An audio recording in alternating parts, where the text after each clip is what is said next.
Okay, so I'm going to talk a little bit about the basic physiology of exercise.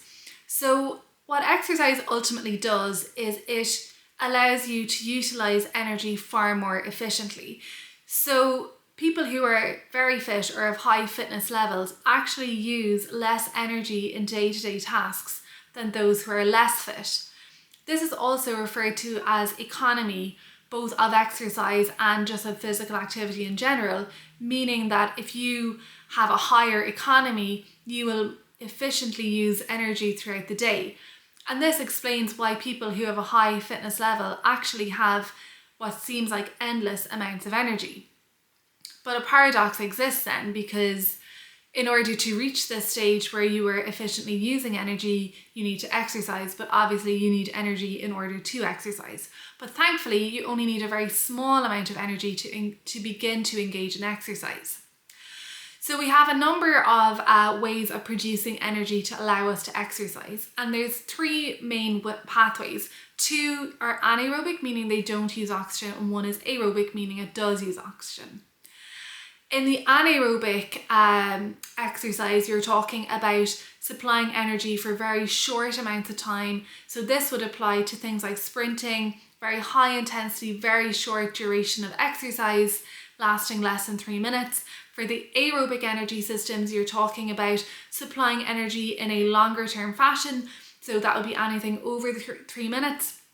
So things we would be familiar with, such as running, swimming, cycling, would all rely heavily upon aerobic or oxygen using metabolism to provide energy during the exercise. Now, we rely on our heart and lungs to supply blood and oxygen to the muscles to exercise.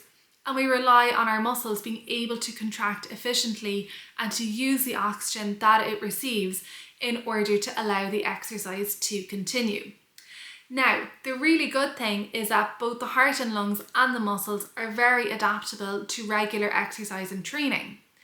So what happens when you exercise regularly is your heart will become larger, so it'll have a greater capacity, and you'll have a greater blood volume.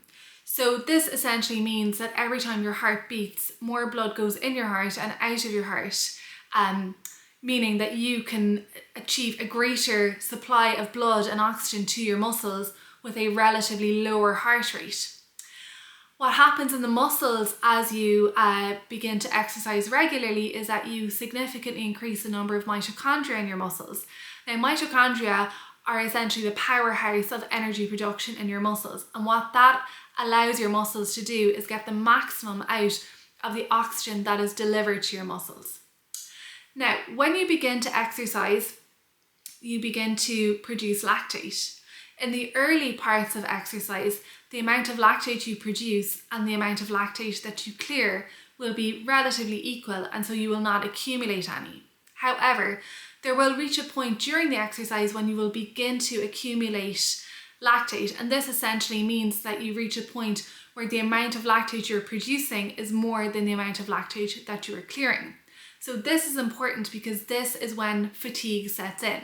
We are all familiar with the feeling of fatigue as we exercise, and this is largely relating to this byproduct, which is completely normal in exercise, of exercise metabolism. Now, what is interesting is that the point at which you begin to accumulate lactate varies from person to person. The fitter you are, the longer it will take you to begin to accumulate lactate. And this is very important, and this is one of the reasons why people who have a higher fitness level will take a longer amount of time before they begin to feel fatigued.